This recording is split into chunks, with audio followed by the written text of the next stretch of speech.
of riots throughout this country, Yeah. those don't work either. No. We've tried black faces in high places. Yep. We had Right. for 8 That's years right. we had a black president, a black attorney general. There was one case where it was we had a black president, a black attorney general, a black mayor, a black governor, I believe, and a black chief of police in one case, and still no charges. Yeah. I mean, when you have that many black faces who you would think could get that job done, Yeah. and still you get no results. Yeah. There is something fundamentally broken in the system. Yeah, that's exactly it. It's a fundamental breakdown of a system that is not designed For for the people. everyone. Yes, exactly. I think we see that very clearly. Or it should be very visible now. Is, hey, look, again, we're talking about, how do we really change this thing? And I think that's where it begins, with really looking at this system and saying, hey, yeah, of course, we understand that this was founded upon the principles that, liberty, life, liberty, and justice, all these things for all. But who is the all? Who was the all at that time? And is that what we see today? And I think when we look at everything that's going on from a race standpoint, from a gender standpoint, from all of these different, standpoints, I think we have to be honest and say, no, that is not what America is reflective of right now. So it takes honesty. And that's something, I think that's the biggest issue that we have is, as communities, we're not willing to be honest. We're not willing to really have these very difficult conversations, and understand how it relates, how we relate in that regard. And it's frustrating because, hey, until we're willing to really see the situation for what it is. I mean, the level of hypocrisy, again, just the level of hypocrisy that we see, is just stunning. For instance, we continue hearing violence is not the answer. And I agree. Certainly. Violence is not the answer, or destruction and things of that nature. That's not the answer. I agree. However, I think it is noteworthy to realize that this country was founded upon those very principles. I mean, the Boston Tea Party was essentially a riot. Exactly, it was. And vandalism and the things that birthed this nation. Revolution was birthed, out of actions like that. Exactly.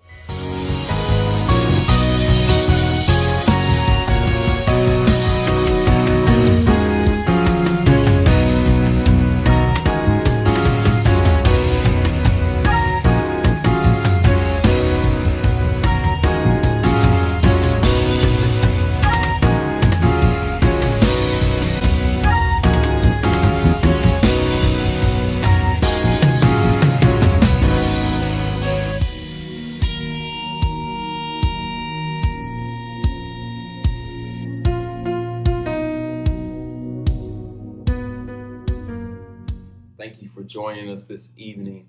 I'm excited to continue the conversation of injustice. We talked about it last week, and we thought that was such a good conversation that we wanted to continue it and add a part 2.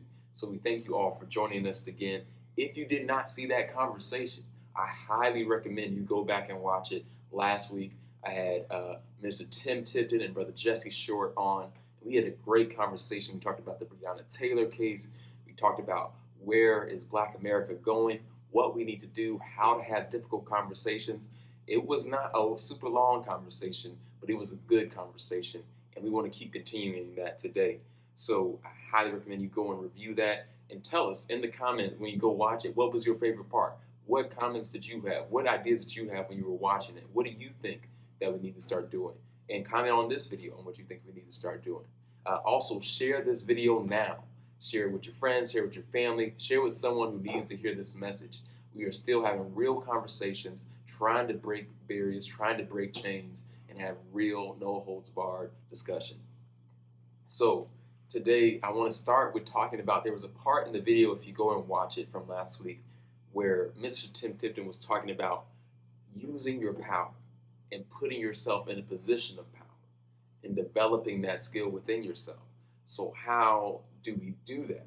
And so I started to think about that within myself. Like, how do you find yourself in leadership positions? How do you make space for not only yourself, but those coming behind you and for those who look like you? And I had to think about my own life and being in school and getting my own leadership positions and being presidents of organizations that don't, for the majority, look like me, and how I was able to do that.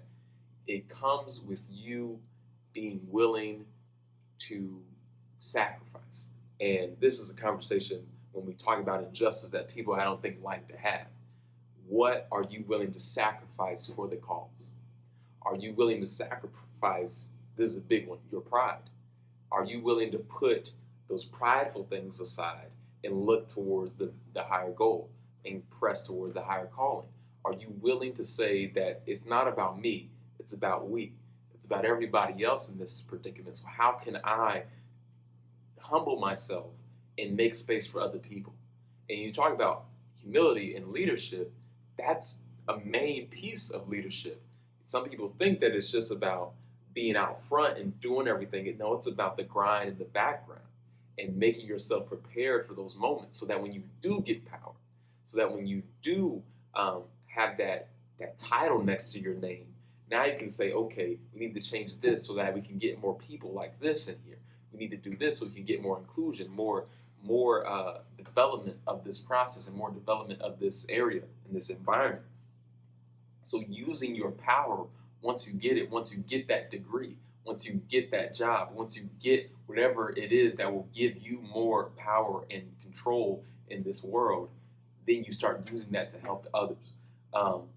So that was one thing that I really enjoyed about the conversation that you should go back and watch and give your own thoughts in the comments about. Another thing was, what are our options? Brother Jesse and Mr. Tipton were talking about, we've tried it all. We have done the protesting, the marching, marched in Selma, we marched in the South, we marched in the North, we marched all over this country. And that, for some people, it seems like not a lot has changed. We've seen riots. We've done the rioting before. That has happened plenty of times. We've seen the violence. That hasn't really brought us the change that we are looking for at this point. We voted. We've been doing voting ever since we got the Voting Rights Act in 1965. What are we doing to pursue more equality? What are our options? So one thing that we can look at that we talked about shortly was reform. So what reforms can we do? Do we need prison reform? What does that look like? Do we need policing reform? Do the police need more training? Do they need bias training? And so what are the things that we can use? What other avenues do we have? I will say, for me personally, we've tried bias training. People are still getting shot. We have tried giving them more money to do more difficult situation or high stress situation trainings, and that hasn't worked. Now, let me preface this next part of the conversation with, I do believe that police are important and essential to a community and to a country and to a democracy. But that belief in them being essential does not also mean that I believe that they should be able to get away with injustice. And so this brings us to the conversation. Now, this is not an endorsement, but this is just an idea that we need to put out there and to think about, is the idea of, some people call it defund the police. I like to refer to it as remix, reimagine what policing is in this country. So what is that idea? Again, share this video. Share this with your friends, your family. Get people out there to watch it. Join in on this conversation. We want everybody's viewpoint on this. And type in the comments and let us know what you're thinking about as you're watching this. We really want to know what you think. So when we think about reimagining, remixing the police, what does that look like? It could be like, we have talked for years about how the cops have too much responsibility. We expect them not only to handle violent situations with people who are engaging in violence, we also ask them to be mental health therapists and go to calls where someone is having a mental health breakdown. We call them for domestic abuse situations. We call them for social work situations where a social worker actually should be going. Children acting up in school, we call them for that. We call them to do crowd policing. We call them to do traffic stops. They are asked to do a lot, and I understand that and respect that. But I think that that it's possible to create a situation where they aren't asked to do all of those things, and that you can actually delegate those tasks to specific parts of the government and to specific parts of our society. What if instead of calling the police when a child is behaving badly in school, you call a school counselor that is a psychologist and can actually communicate with that child with empathy and not treat them as a criminal? And I'm not saying that cops are trying to treat them as criminals, but they have a job. Their job is to enforce the law. And that often puts them in the position of creating whoever they're engaging with as a criminal. We don't want that situation to happen, especially with young African American males who are predominantly affected by this. We want a situation where these children are getting the proper care and proper attention that they need. A lot of these kids are dealing with trauma and issues at home that they are then bringing to school, that a cop or an officer just will not help that situation. But someone who is trained in that ability may have a better chance of communicating with that child and getting that child in a better place of behavior. Domestic abuse situations. We would often call a police officer. All the police officer can do is take a report, maybe arrest someone, but they cannot solve that situation. That is not their jurisdiction. You need a social worker for that. So what if we were calling social workers for that instance instead and giving them more help and sending health professionals with that as well? If someone has overdosed in the street, what is a police officer to do in that situation? They can maybe take them to jail for the night and put them in there and then take them to a rehab center. But that's all they can really do because they're not equipped for that. They're not trained for that. What if we started sending health professionals whose job it is specifically for that responsibility, and that they could help that person who is in that situation, offer them the sympathy and empathy that they need, offer them the resources that will directly help that person in that situation, rather than seeing more people who are on drugs going to jail, then getting out of jail and then going right back on drugs. Maybe we could get them real help and stop the cycle. These are all things and all ideas to think about. None of this is set in stone, of course. This is not an endorsement, but it's an idea. It's an option that wasn't on the table before. This is something new that we have available to us. And last thing, voting. Now, I said that we've tried voting in the past, but one thing we haven't tried is really looking at the candidates that were elected. We usually pick one party or the other and say just vote down the ballot. And we don't really look at who they are, what they're talking about, and what they say they're going to do. Who are these judges you're electing? Who are these senators? Who are these city councilmen? Who is the mayor? What are they talking about? Is within their agenda, do they have police reform, prison reform? Do they have drug reform? Do they have these things in their package? When you're going to vote this November, that's something that you need to be thinking about. If you're going to be early voting, that's something that you need to be thinking about. Looking up these politicians, find the time, take 30 minutes, 15 minutes before you go to bed. When you wake up, find some time and sit down and really analyze who you're voting for.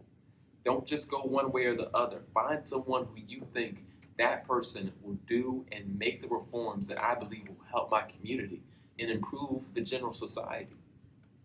So I think changing how we think about voting from just go vote because it's the right thing to do to go vote and know who you're voting for. That will be a radical shift in voting for Americans and for people for especially Black Americans, and how we see and how we engage in voting. And I think would make a great change in the community. So now we've come to, when I watch this, continue to share. Please share, tell people about it. This is a great conversation. I think people will really enjoy it. Now we come to the part of the conversation that I've been thinking about. Every time we see an injustice occur, we see something crazy happen on social media, let's be honest, some white lady yelling at a group of Black people or some group of people about something that she has no business yelling at them about, doing something, or the cops doing something that they have no business doing, anything that we consider an injustice, people get angry. That's their first response, is get angry, and that outrage will fuel the change. I have not seen that be productive in my personal life, and I'm sure in your personal life. Tell me when anger has actually produced positive results for you, when it has actually been led to a good outcome in the situation. Think about the arguments that you've got in with your significant other, your children, your siblings, anybody in your life, and tell me in that small situation, has anger ever produced a good outcome? Now, if you can think about that and see that it hasn't, imagine that with an injustice in society and a bunch of people being angry at the situation. Tell me if that's going to produce a good outcome. Well, you may be saying, well, then what am I supposed to do? If I get upset with the situation, doesn't that encourage me to do something? Yes. And I do believe that frustration and outrage has its place. But we also need to understand that the Bible talks about anger, and it talks about multiple times throughout the whole Bible of being slow to anger and slow to wrath, being quick to listen, quick to hear, quick to analyze the situation and figure out a strategy for how to address it before you even go to anger. Anger is an emotional reaction. It is something that is natural to human beings and something that just happens inside of us. And we can either be controlled by our emotions or we can control our emotions. The Bible is telling us to control our emotions. I'll give you one scripture, Proverbs 16, verse 32. He that is slow to anger is better than the mighty, and he that ruleth his spirit than he that taketh a city. So what is trying to be said there is that when you are slow to anger, you are in a better position to make decisions, and you are in a place of power compared to those who may be in power. You have now flipped the table because you are in a state of peace of mind and can think clearly. When you are in anger, your first choice is wrath. Your first choice is revenge. Your first choice is, how do I get this anger and put this pain that I'm feeling onto someone else? How do I project this? Bible is telling us, God is telling us that that is not the option. That should be later on the table. Be slow to that. Wait on that. That is natural. That is of the body. That is of flesh. I'm saying in your spirit should be strategy. Your spirit should be saying, what do I need to do to fix this situation? What do I need to do to produce a good outcome?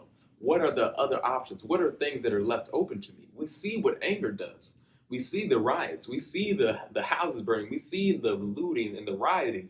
And we see that hasn't produced much except the Federal Reserve coming in. And now things are even crazier. People getting snatched up in unmarked vans and stuff. We don't want any of that. That is not going to produce what you want. You can be a revolutionary if you want to be. But I don't think a lot of people are really about that action the way they say they are. I don't think that you are ready to start pulling out guns, to start fighting people in the streets the way you think you are. I think that you were just upset, and now you're doubling down on it because you don't have any other option.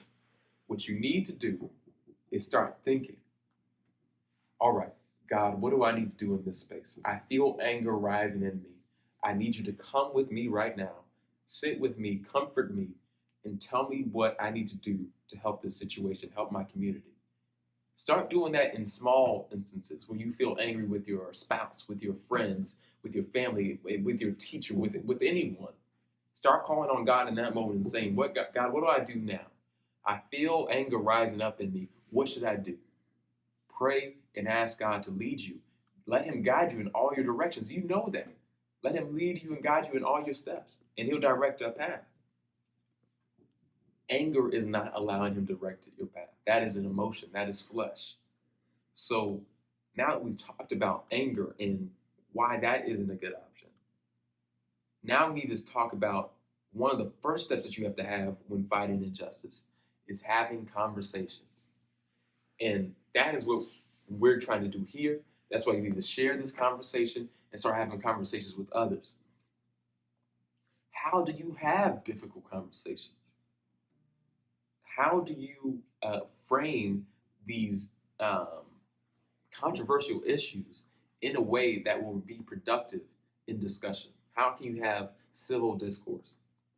One thing that I've found is that you start with talking about the things that you agree on. So someone may not agree that we need to reimagine, defund, remix the police, but they may agree that people shouldn't be shot who are unarmed. That's a spot. Let's talk about that. Let's start talking there. And then as we progress, we start to figure out what are ways to fix that, to make sure that does not happen anymore. Because we have both agreed that that is unacceptable. Finding places of common ground and then expanding out into the things that you disagree in. Because you've already established a firm foundation of agreement. And now you can move up from there.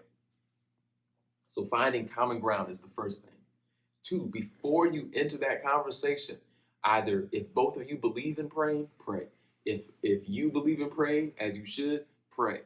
Go into that conversation consecrated. Go into that conversation prepared with your spirit in the right place. Don't go into that conversation angry and emotional and letting your flesh guide you.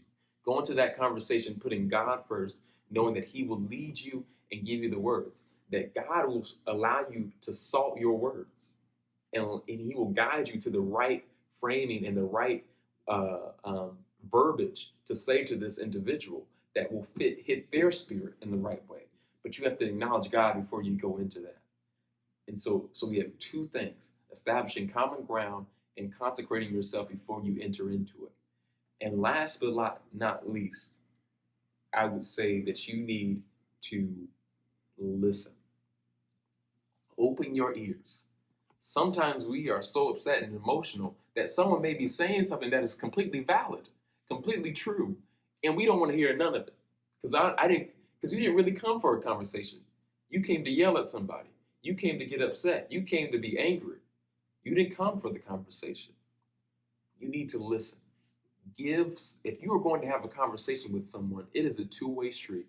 You put your ideas out there, they put theirs out there. Don't interrupt them. Let them talk. Let them explain themselves. And then you go back and you respond. You rebut. That is a conversation. And that, when someone feels like they're being listened to, they're more likely to listen. When someone feels like they're being dismissed, they're more likely to dismiss. It's very simple math. 1 + 1 = 2. 2 + 2 = 4. These are the things that will happen, but you have to choose the right path and you have to acknowledge God. So in your conversations, when you're thinking about injustice, what we want you to start doing here at Freedom Side Chats is start thinking and preparing and praying and asking God before you go to anger. God, how can I use my power? How can I use the positions that I have to help those who are coming behind me or those who look like me? God, how can I start thinking about reforms? How can I start thinking about strategies of what we should do? How can I start thinking about these different things? How can I start thinking about voting? God, help me learn who I'm voting for. Don't allow me to just be ignorant and just vote for whoever's name I recognize. Allow me to know who I'm voting for. Give me wisdom. Give me assurance. And lastly, God, help me to be slow to anger. Help me to acknowledge you before I acknowledge my emotions. Help me to acknowledge you before I acknowledge myself. Don't let me lean on my own understanding. Don't let me go to my own emotions and let my flesh take over. God, take over my spirit, take over my body, take over my words and my mind, and lead me to a peaceful place so that I may think on the things like you and figure out the right path forward to pursue freedom. So now you've learned how to have these conversations. I hope that you do so. Share this conversation. Get that out to your friends and your family. We are so happy that you all joined us. We just wanted to do a review of that part 1 and continue that conversation, give you more ideas to think about and be thoughtful. We appreciate you. God bless you. Hit us in the comment section. Type what your ideas were, what you've been thinking about. What do you want us to talk about? What do you have in your mind? We have ideas, but we want to know what you want to talk about. This is your platform. We are just the voices and the conduits of what you want to hear about in the conversation that you want to have. This is a platform for you, supported by you, made by you. We can't do this without you. So let us know what you want to talk about, and we will be sure to do it. Thank you all so much for watching. And this, what we do every week. Whose side are you on? I'm on the freedom side. God bless you.